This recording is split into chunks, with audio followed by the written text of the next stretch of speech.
For 3 consecutive years, Tracy lived within the confines of a dimly lit master bedroom. Trapped by the haunting memories of past trauma, severe PTSD and night terrors left her feeling like a butterfly silently caged in her master bedroom. This paralysis began decades earlier on a kitchen floor.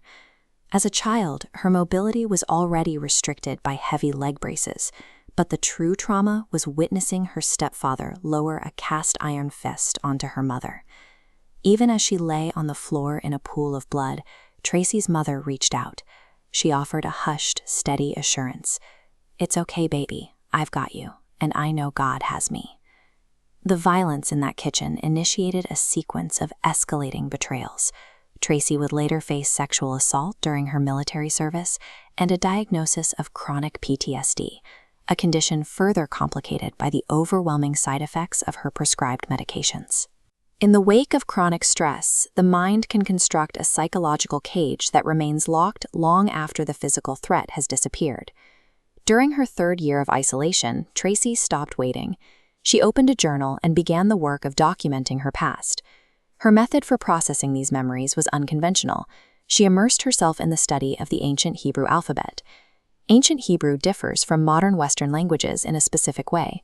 It does not rely on abstract, static nouns. Instead, it uses concrete pictographs that represent verbs in motion. By mapping her trauma to these dynamic symbols, Tracy began to reclassify her history as a series of movements rather than unchangeable facts. She stopped looking at pain as an abstract concept and started viewing the work being done by a tensed muscle or a protective wall. She analyzed the ancient Hebrew pictograph for Aleph. Originally, it combines an ox head with a shepherd's staff. This represents 2 oxen yoked together. The older ox guides the younger, providing strength and direction for the labor ahead. This is the physical tool the language references. The yoke is a heavy wooden frame that binds 2 animals to pull a plow in unison. Tracy's past experience of authority had been defined by a cast-iron fist. To her, strength was synonymous with dominance and the intent to harm. But the pictograph for Aleph suggested something else. It described a leader who walks alongside the follower, sharing the weight of the task to ensure they don't collapse. For Tracy, this linguistic shift dismantled the link between strength and abuse. It replaced the image of a predator with the image of a protective guide. She analyzed the ancient Hebrew pictograph for the mind, combining the shepherd's staff of authority with the symbol for a tent. The translation is authority inside. The ancients viewed the mind as a private, enclosed space with a clear boundary. Because Tracy had lacked these internal boundaries, external predators had been able to occupy her thoughts and dictate her self-worth. To reclaim that space, she developed a diagnostic framework called the TTED-CBA equation, evaluating her trials, temptations, thoughts, emotions, desires, choices, battles, and their aftermath. This became her method for enforcing her mental borders. She treated her consciousness as a sovereign tent, actively evicting the influence of those who had harmed her to make room for her own voice.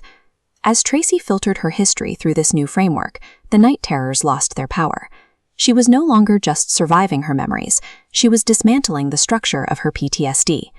She studied the Hebrew concept of ziklag, which refers to a measure pressed down. It describes the intense pressure required to extract oil from an olive. Tracy saw that her trauma was the pressure, and the wisdom she extracted was the result. She used that wisdom to found Shepherd's Transformation Mansions Communities, or STMC. STMC provides residents with the same TTED-CBA framework Tracy used to heal.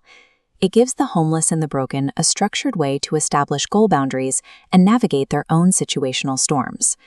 The child who once struggled to walk through a bloody kitchen in leg braces now leads an organization dedicated to helping others find their footing.